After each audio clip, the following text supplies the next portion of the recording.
Hello, everyone. We'll give a few minutes for people to officially join, but thanks for being here. Thanks for being prompt. Happy to be hosting today's session.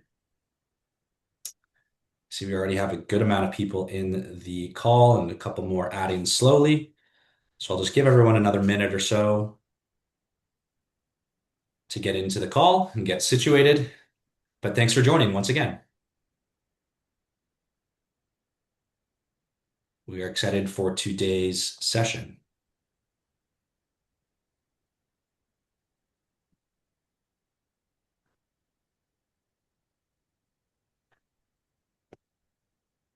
Wonderful. All right, looks like we have a good portion of the people who registered in today's call. Thanks again for being here. It's clear that there's a lot on people's mind regarding Inspire. I think that's evidenced by the response of registrants for today's session. So we're looking forward to having a very candid and in-depth conversation about what's coming, why it's coming, and how to better manage the new scoring mandates. So we'll be getting into an in-depth conversation today, but just thanks again for being here and making time to attend our session. The Beyond Inspire, building better maintenance for affordable housing, clearly is something that's resonating with all of us, and we appreciate you guys joining for today. To introduce myself quickly, my name's Ian. I work here at Sweet Spot. I lead our affordable housing division and have for a number of years now. We are proud to work with a variety of not just affordable, but also market rate operators across the country and empower them to deliver their maintenance departments more effectively across the portfolio. And also joining me today, I'm very proud to introduce Gustavo. He's had a tenured career, an incredible career in the affordable housing space, leading the RealPage affordable division for several years. But he works directly with owners and operators, as well as prop tech providers across the industry, has a ton of experience and knowledge within this space and really supports the entire organization of the entire industry as a whole through his efforts. So just wanted to introduce you, Gustavo. Thank you, Ian, and very, very happy to be here. Uh, Good afternoon to everyone on the East Coast, and good morning to our California friends. I know it's 9 a.m.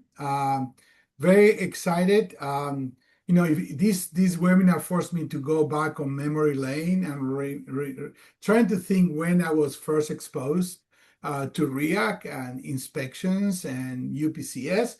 And I go back to 1998, and I actually attended the first ever REAC inspection training because when I had my own company before we sold it, I did had an inspection team which were hired by HUD to do the first beta and testing of the new REAC inspections with all Panasonic laptops, notebooks, panels going into the properties. And it's been a long time ago. I was 2 years old when I started, and it have changed a lot. And I'm excited to talk about what's coming.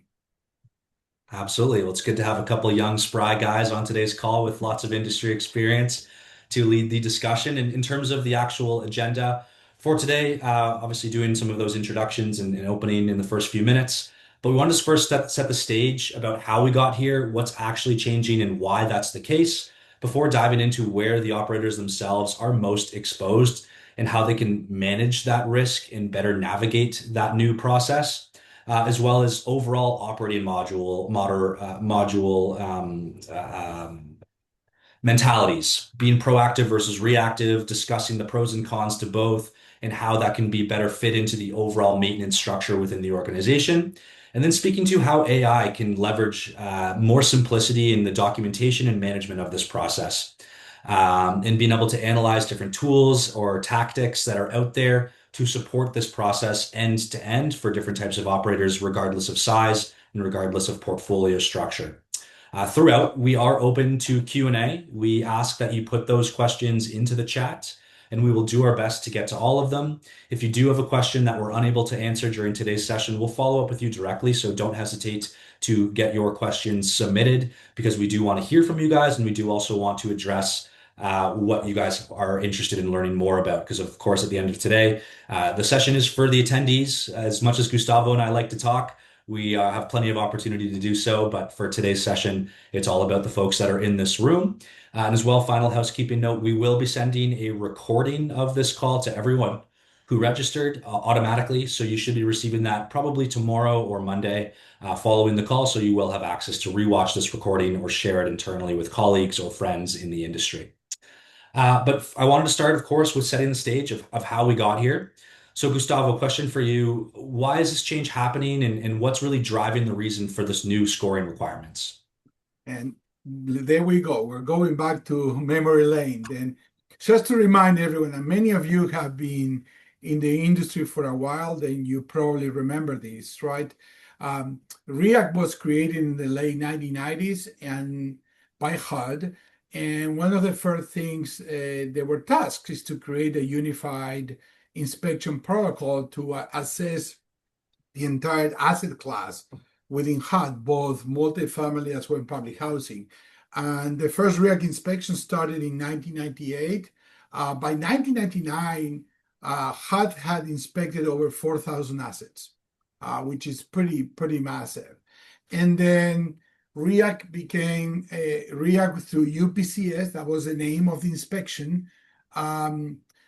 Run through almost 20 years. And in the late 2000s, almost 2019, just before COVID, there started to be some pressure at HUD to look back and see, does the algorithm and the way we're inspecting properties still make sense? And of course, certainly there was a couple of big, flashy TV reportings. Were just cracking the social media thing that put a huge amount of pressure from the political perspective about the so-called, bad owners taking advantage. And then I'm not saying that's the reason, but between that, had said that there was a high scoring passing over 93% inspections, and the UPCS had passing grade. Not everybody was in the 90s, but certainly above 60.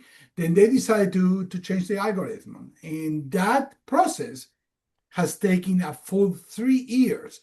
We've been on an NSPIRE, the new protocol, for 3 years.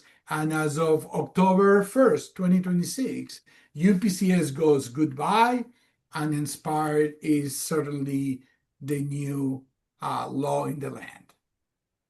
Absolutely. And I think the reason being, making stronger, healthier communities for the residents is one that we all empathize with and can relate to trying to build upon. But curious to know, this is one of many iterations that HUD has led, and there's obviously structural changes and personnel changes going on at HUD right now. But even beyond this next implementation, do you think there's going to be other things under review? And what do you think's down the pipeline for change in the future? Oh, for sure. Certainly, as Hotman comes live as well, you're already seeing some changes in other regulations that may affect, either household um, events that they will be changing. But there's some major changes in today's then regulations that stay up to date with the regulations, either if there's a change on the scoring, if there's a change on how many units are the ranges, it could be a change of a new category, right? Or even the weight, how is the unit weight, which is incredibly high today compared to UPCS, and we'll talk about that in a second, we actually has changed the landscape. Everybody's talking a lot about the notice, right? You used to get a 90-day notice of inspections coming, and now it's 28. And that's a big deal, Yeah. especially if you don't are preparing, if you are not proactive. But I think the biggest change for sure is the shift about putting a huge amount of the scoring into the unit inside unit itself, where the houses and the residents lived. It moved from a 35% of the total on the scoring to an 85%. That's a huge shift, right?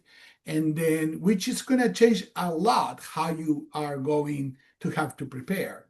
Um, but there are some major changes that I think for the next year or two is going to slow down a little bit, the big changes.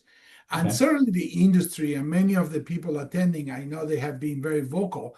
Um, as you experience and as you attend inspired inspections with the inspectors, I'm sure the industry will provide feedback to REAC and to HUD and changes to be made. Well, good to hear that some of the changes you anticipate slowing down in the next 1 or 2 years. But I'm sure Yeah. all the operators in the room know that affordable operators they can adapt quick. There's no no need to slow down on that. But no, nonetheless, I'm curious to know from your perspective as well, given the changes in inspection area, inspection window notice, and time frame for remediation, where Mhm. the biggest risks or where the biggest scrutiny will be that operators are now facing. Well, the first one is I think I mentioned it before was the units, right? And by the way, we know we it's easier to predict the unit. One thing we changed as well. Before on the old UPCS, the number of buildings was actually interesting driver because you were forced to at least inspect one unit per building, even if the number of units for your asset will be below that number required. On the under Inspire, it's just flat number of units, and therefore, if you have 1,000 units or 3,000 units, it would be the same number of units to be inspected. If you have not 1,000, for example, right? 32 will be the total there. It goes from one all the way to the 30s. But 85% of that will be unit related. Then that's going to be a huge change. The 28 days notice is also a big change because you need to be ready. I just recently saw in LinkedIn a couple of days ago someone having to jump into a plane, go into a property to help prepare because they received the 28-day notice about inspection. And of course, something that we are all experiencing today, and I've been in a couple of calls, industry calls, that there's have been some major change in staffing at REAC, and it's affecting the efficiencies. There have been changes in the systems. For example, the system in many cases have the wrong property management and their management of the asset, and the notifications go to someone else, or they don't have the right number of units. That means that your margin of error is getting smaller and smaller. You need to be more proactive to be able to be prepared instead of waiting for that former 90-day window. And I think you get exposed there for sure. Yeah, that makes sense. Obviously, given the shorter time frames to deal with remediation and inspection, being proactive makes a ton of sense if at all Mhm, possible. But mhm. curious to know from your perspective, if you were, say, managing 2,000 units today, there's going to be a need for a systems change and maybe a process change. But what would be your first step in terms of getting to that new level of operation? Well, certainly because everything has shrunk, right? The timing on it, right? The units play a bigger role. Also, we didn't talk about this. If we need to replace something at the last minute, right? Post-COVID, we're seeing in some cases issues with inventories, right? That our suppliers have the parts we need to make the change before Inspire comes and inspect. And in many cases, you will be spending more money, right? Because if you rush something, it will cost you more. Then the idea of being proactive instead of reactive, the idea of incorporating your entire facilities management approach as part of the inspections and not really put all your money on the pre-inspection that you're planning to do. Many of you are probably using there's a lot of good tools and great tools out there that done inspections and inspections only. And it's great because you decide, hey, I'm going to go and pre-inspect uh, 28 days before, or even if you know that you did inspection like 11 months ago, you may be able to project, hey, I'm going to take a chance, do it on my own, right? Proactively before the notice comes. But the issue on that is that then you still need to rush to find and to repair and to make the changes before Inspires comes in. Then the idea that holistically to approach these incorporating your work orders on a day-to-day entry to your units, using the data as you gather that to be able to identify potential problem units before you decide you know what I mean, how many units you inspect in what order, it becomes amazingly important. And also, and I think you're going to talk about that, the emergence of artificial intelligence that Right. we hear it all the time, right? Everybody talks about AI to the point that the letters E, O, and U, the other three vowels, are very upset because no one talks about them. But the most important part is actually on this scenario, because you have all the data in your units, you know when you enter, you know which are the appliances health potential, right? You may know which are your household troubles, the ones you go all the time, the ones that always have something on the blocking the exits, right? Within the unit. You know that because you gather the data every time you observe the unit, you will be able to use the technology uh, among that artificial intelligence to actually assist you, guide you how to better prepare for that.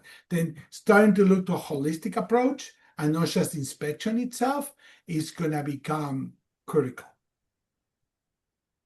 That definitely makes sense. And I can see the value of breaking down those silos because if you want to be proactive, having the visibility across the board to me would be a great way of leading to that outcome. So Mhm. that's good feedback from you and good perspective as well. And I'm curious to know about something that you've said in the past. I believe you had a blog post on LinkedIn about it that there was a line similarly to that on a technology basis, real estate as a whole is 5 years behind the other markets or other industries, and Mhm. affordable is even 15 years behind the rest of real estate Mhm. in terms of their technology adoption. I'm just kind of curious to know from your perspective if that could even still be the case with these new compliance mandates. Well, actually, we're moving much faster, right? A lot of the dependency also on the technology adoption has to do for the consumer side, right? Are your residents willing to transact online, right? Before COVID, sending a lockbox, sending checks to a lockbox was what the most driving force across affordable housing. As COVID came, you're starting to see, for example, a huge upside on paying online. And people start paying online because the check will go. We have problem with the post, mail post, or we couldn't go to the office to pay with a check. Now, as we move into the back office event, and this will be a back office, right? In many ways, I look as an operational, which is not highly necessarily dependent on resident. The resident could potentially be walking in and putting a work order right personally, or calling the phone, or or through a portal. But irrelevant of that, we are seeing a much higher adoption, especially in compliance related. Also, we're seeing it's being forced to about the amount of talent that we're losing across all our properties, and that forcing us to do more with the same, right? Be able to close those gaps. And using technology to leverage that is a big deal. And for example, we're talking about work orders, right? What if every time I walk into the unit on my work order template, I know this is an affordable property. If it's a LIHTC, know 100% funded, you know which units are under the funding from LIHTC, which is low income housing tax credits. Um, then basically you can actually guide the technician to check for specific high scoring potential problems within the unit, right? They don't need to know how NSPIRE scored. They don't even need to understand which ones they are. You can build into your template, be proactive about that and start touching them, right? That means that you take someone that's very good in maintenance, doesn't know anything about photo housing, barely can spell the word inspire or HUD, but you can guide him to what to do. And if there's an issue, you can prompt for a workflow to start repairing it, right? That's a great way to use technology and force the operators to use technology to leverage technology to help you be better prepared. Also to onboard staffing that may not have industry experience and closing the gap. The margins are incredibly small. Having a bad score, right, is not really good, especially you're a third-party management. Even if you own your own properties and you're known for profit, right? How do you go to your board and tell them, by the way, we fail in five of our properties, right? Then you don't want to be there. Then you need to leverage every tool you have at your disposal. And in this case, it's technology who actually will help you be better prepare, will increase resident satisfaction, and it will increase also your staffing satisfactions because they're going to do more with less. And even if there's a slight change management, and there's always a change management challenge, right?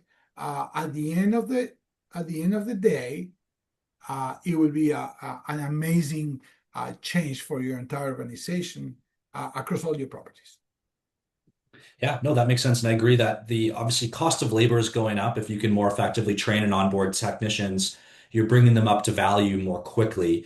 But Mhm. it's not just the cost of labor that's rising these days. The cost of materials are as well. And the reality is going to ownership groups and asking for another line item or capital expenditure on technology, that may be a tricky conversation. So I'm wondering from your perspective, if this type of operating model, if these types of tools may be able to impact other areas of the budget to offset some of those costs. Well, absolutely, right? Especially a lot of companies are doing what's called hybrid centralization, right? You may be able to centralize a lot of the facilities management, which includes inspections by regions, by portfolios. Also, if you're showing that you have a strategy that minimizes risk, such for example, uh, when it's gonna snow in Boston, then you can, because of the weather, then the system automatically can dispatch a technicians to basically de-ice the sidewalks and all the stairs. Therefore, you are showing that you have a less propensity for a potentially injury that may hit your property, insurance for a claim, or you control your HVAC, all your systems, and everything has to do with the age, the warranties, in which shape they are, which once again potentially creates a savings in another risk from the asset side. Then you could potentially go to your property insurance company and say, by the way, we have put all the systems in place. We have been able to lower our risk. We can put after a year, you should be able to potentially show with data, we have zero issues, for example, or we have decreased our claims by 60 or 70%. You may be able to actually negotiate down your property insurance. And we all know, especially in the affordable housing industry, insurance costs has skyrocketed as there are less and less players. Then be able to incentivize them to come back and show them that the industry is actually proactively addressing those type of items is a great opportunity, right? And of course, right, less labor, higher labor satisfaction, minimizing last minute running to a unit for an emergency. All of that altogether reduces the cost of an operation, and it creates a much better working environment. I like how you had a little smirk there when talking about the snow and ice coming to Boston. It must be nice living down in Boca these days for you not Oh having to yeah, deal with any of that. But I, no, but in all seriousness, of course, I mean, yeah, if you're able to offset the cost of these new technology tools by decreasing the amount of insurance you're paying on an already skyrocketing expenditure within the organization and keep employees happy, keep them more productive. I mean, it's a win-win across the board. Never mind, obviously satisfying the need for the new Inspire mandates yeah. beyond that. And curious to know as well from your perspective, at the end of the day, technology, it's a big change. A lot of technicians, they're used to pen and paper, they're used to, whatever tools they have at their current disposal, and that lift can be a lot for certain team members. And so from your perspective in dealing with technology and implementing technology, what are some tips you have for seamlessly onboarding new technicians and providing training for them? Yeah, and this is the big A word is the adoption, right? You can buy amazing technology, but if you're not successfully uh, increasing the adoption of those technologies across your teams, it's basically useless. Actually, you're paying for something that you're not using. And then in especially on the field with the maintenance teams, who tends to be a little more challenged sometimes on technologies. Although more and more they're starting to using the phones on Facebook. Some of us are already in Facebook, not really, but we passed that. But we know how to use the touch screen in the phone. Um, be able to incentivize those teams, right? Basically, if you have an amazing technician who is really, really good taking care of the units and has an amazing people skills with the residents, but has some challenges with technology or adopting new technology, you compare with a newbie that may lack all that experience, that understanding and relations to a resident, but is really good with technology. And between the two of them can come up to be a major dynamic duo, right? And then use those great experiences across all your team members. Because usually having the the director of asset management or the CEO or a EVP or a regional claiming this is wonderful, it doesn't resonate with the people on the field because they'll like their peers to be the ones who are actually promoting and being the promoters, right? Then always use your peers to mentor everybody else. And also sometimes if there were challenges, don't hide them. Make sure not only you expose them. We know we have some challenges here, and this is what we did to actually fix them. That creates credibility as well. Then those are two key pieces to actually um, help with adoption and therefore be able to actually leverage all the value that any software company or any application tells you you're going to be able to save this amount of money only if people adopt it and they use it every day consistently, right? And that's hugely important. And address it across all the business cycle and tell them how much easier it was to do their jobs and how much time are they saving and how many times they need to go back and forth to the unit and bother the residents, etc. That's a great start there. It's a great Yeah. approach to start. Yeah. Absolutely. Yeah, the mentee mentor relationship can obviously drive a ton of value, just even in terms of corporate culture, right? Retaining employees, keeping them Yeah. happy beyond Yeah. a job execution standpoint, it's also a job retention Yeah. and corporate culture standpoint as well. So I definitely see the value, and we understand that the actual the calculations themselves, the actual inspections themselves can be comprehensive. And I'm curious to know, even for those very experienced technicians that, may have been at the organization for multiple decades, how much training or retraining is going to go into the actual inspection process? Because if you're expecting them to gather some of this information every time they're in a unit, whether it be for a work order or a routine inspection, what is actually, how much training is actually going to go to lift them to capture the right things in the right capacity? Once again, that's hopefully almost nothing, right? Because the idea is that you develop and you establish the tools you use to guide those technicians who are at the unit or the asset to basically guide them and prompt them what they need to look for. I I I will say I will do not like or I will hate to have the technicians to understand how the scoring system works.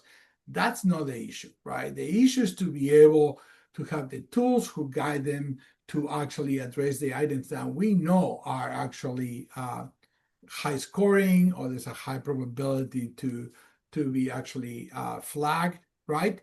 And trying to lower that change management as much as possible. And as you make it part of your work orders, that's something you do every day. That means if you do something repetitive, you are much more prone to actually adopt it and embrace it than if you do some things every other month. Now, remember the inspections in some cases you have someone in the region that you assign them to the inspection. Sometimes it's an asset manager per region, right?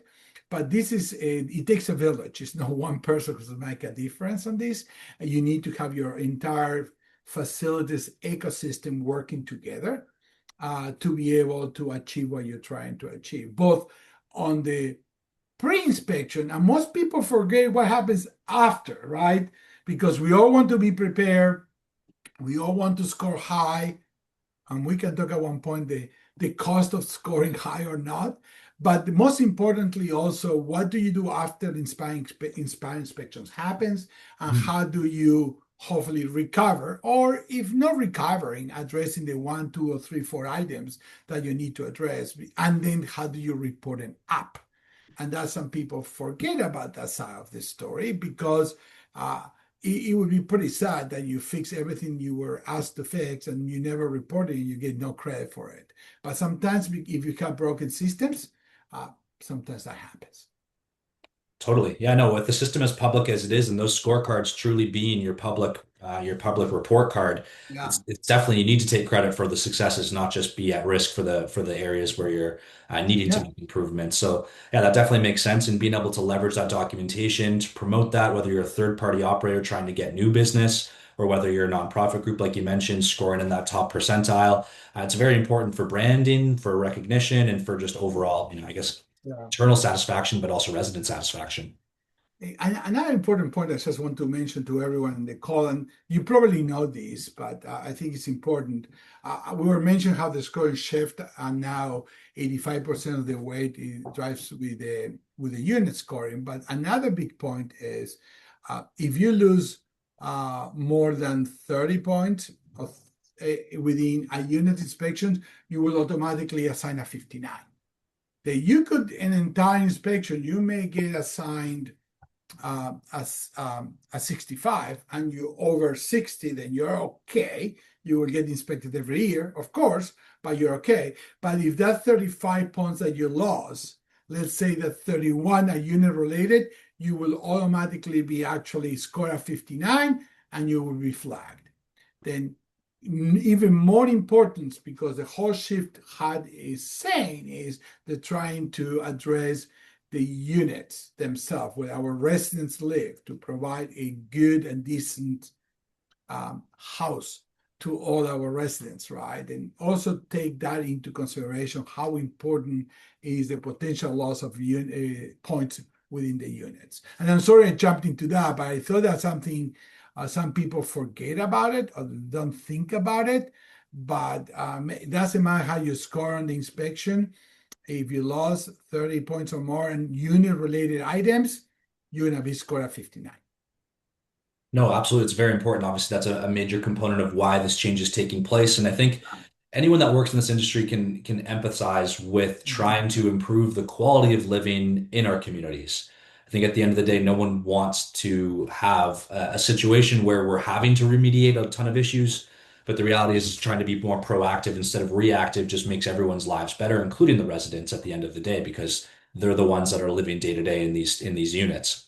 And I'm curious just to kind of switch gears a little bit. We've talked a lot about just digitization as a whole. A lot of this is just capturing information in a digital setting to be able to leverage it for future use and be more proactive by making better decisions with that data.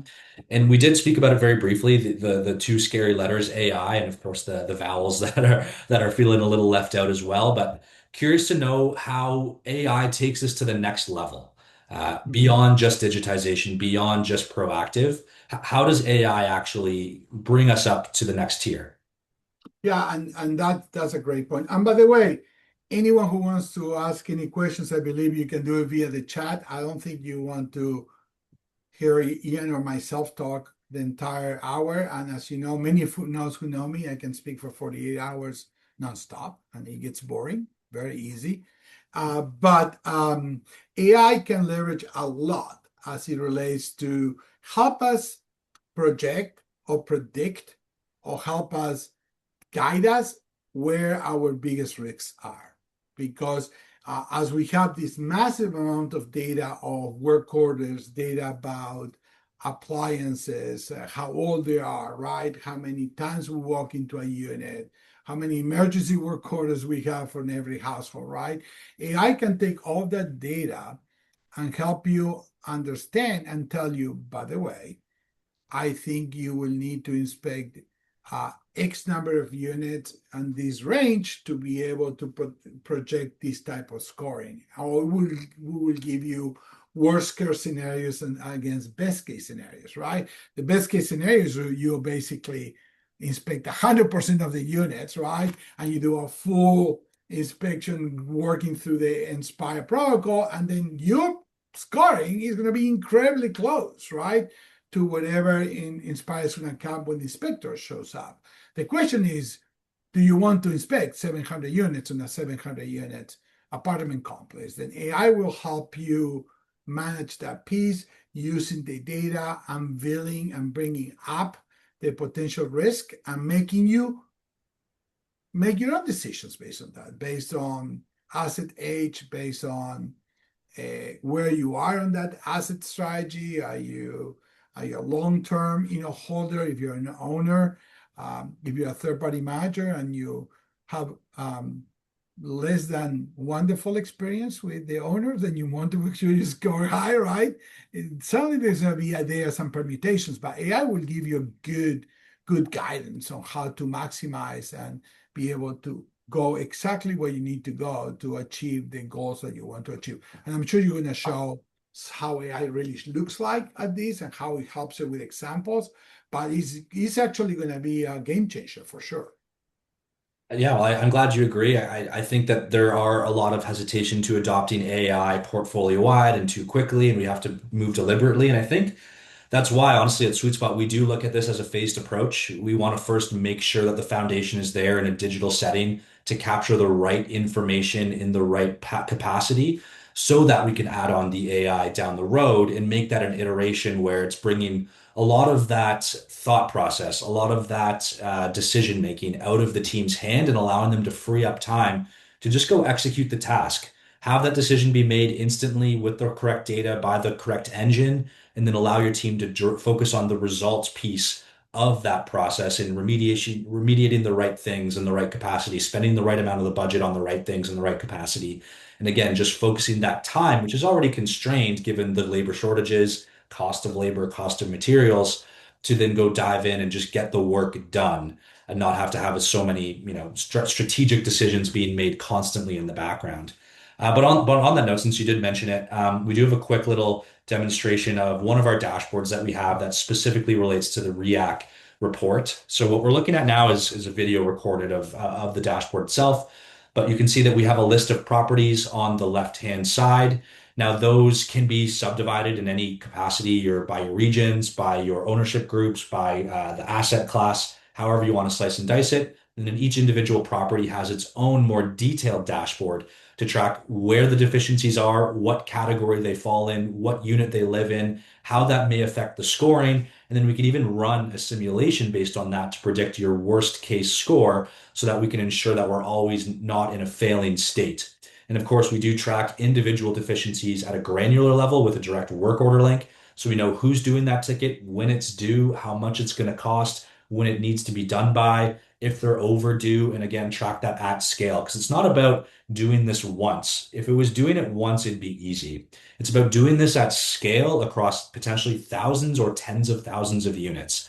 That's where the power of automation and eventually the AI iteration will surface where your team needs to be and allow your team to go out to the field and execute on those tasks to get them done before that 28-day window is called. So that again, you're ahead of schedule. You can order parts on a standard delivery schedule. You don't need to rush order things in. You don't need to take staffing from one department and put it back in the other to be able to get things done on time. It can all just be part of the monthly or daily or weekly calendar of operations, which allows over time that be a more fluid process with less stress on your already stressed maintenance team.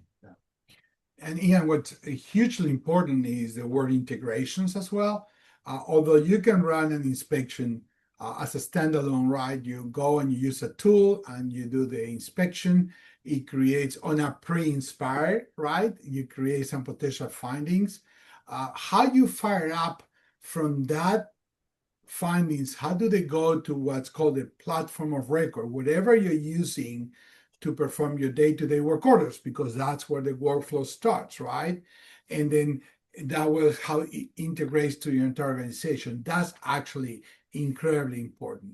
Then it's perfectly fine to any organizations to use a standalone inspections tool. It's great, but to make these be able to be upscale at big numbers and to really get the ROI that you're looking for, which ROI stands for return investment. I bet you all heard that before.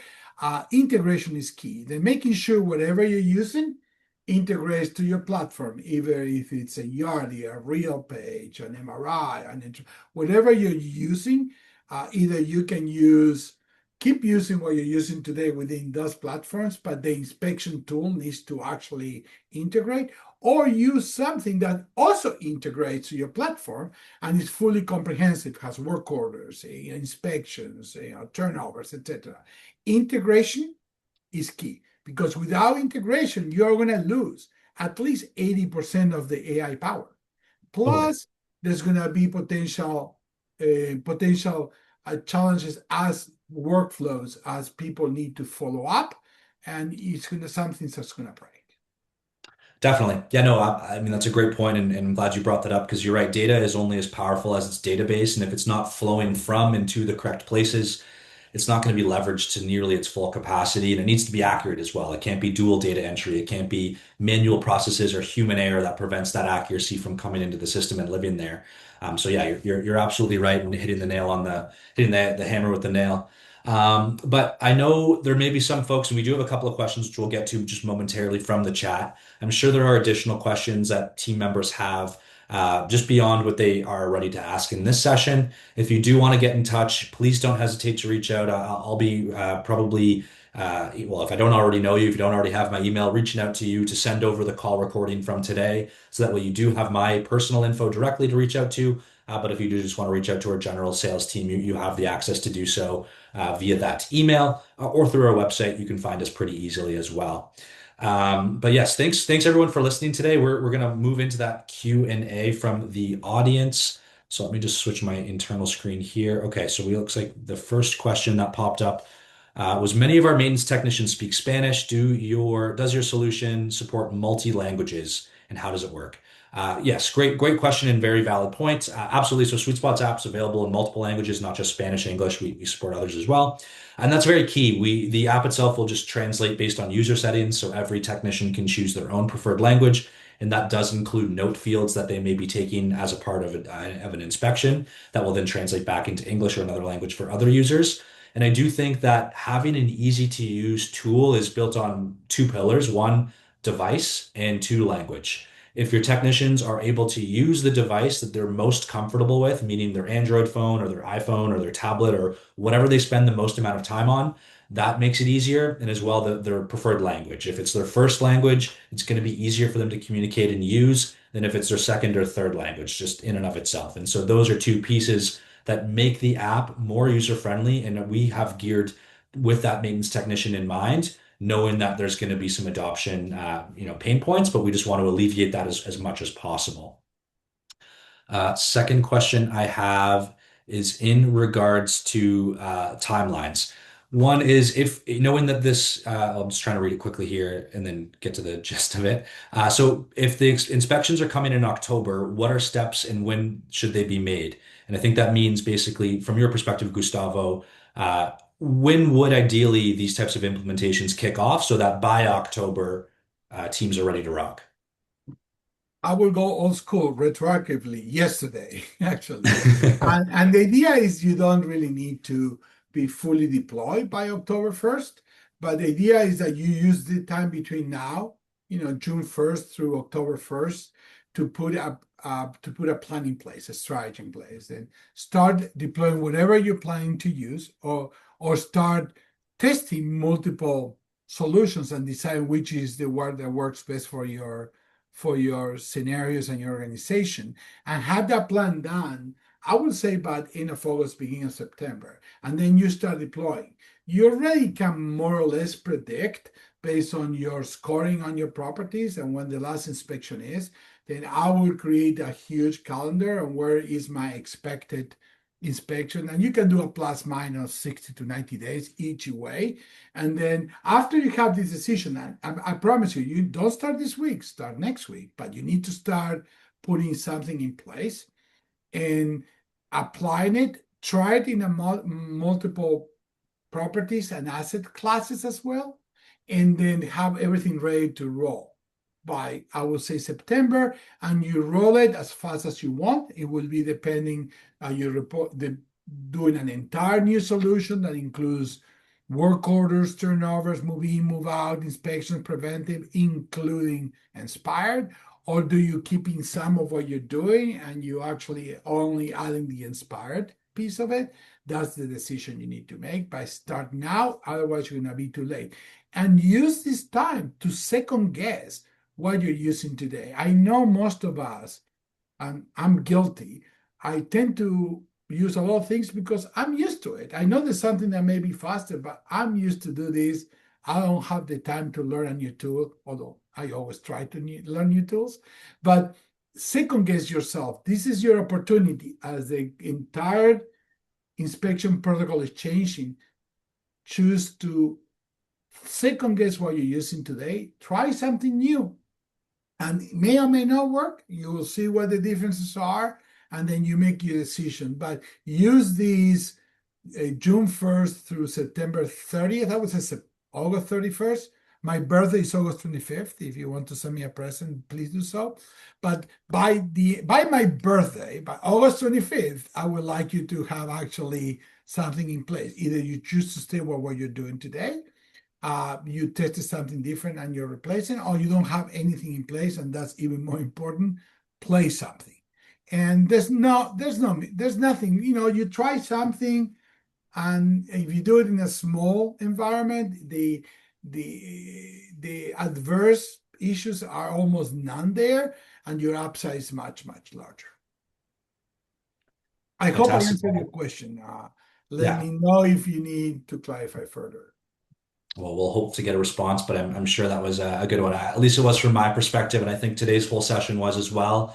Thank you everyone again for joining, and hopefully, like Gustavo said, by the end of August, we're really better positioned to be able to take on these new changes coming October. And just as a reiteration, if anyone has any further questions, feel free to reach out. We'll respond to the ones we didn't get to via the chat, via email from the chat. And we're looking forward to continuing dialogue with everyone from today. And hopefully, as well, by the end of August, we're celebrating the Uruguay World Cup victory for you, Gustavo, as well. There we Fingers go. crossed Yeah. on that. Free Inspire inspections to everyone. Yeah, if that's the case, that's how we'll celebrate. But I do want to be mindful of people's time. We know everyone has a busy day ahead, and but thanks again for attending the session. Looking forward to continuing dialogue, and from myself and everyone at Sweet Spot, thank you for being here. Thanks for learning. Thanks for coming to join us, and looking forward to staying connected. But with that, we'll wrap here and call it a day. Thank you. Thank you so very much. I hope everyone learned something, at least one thing.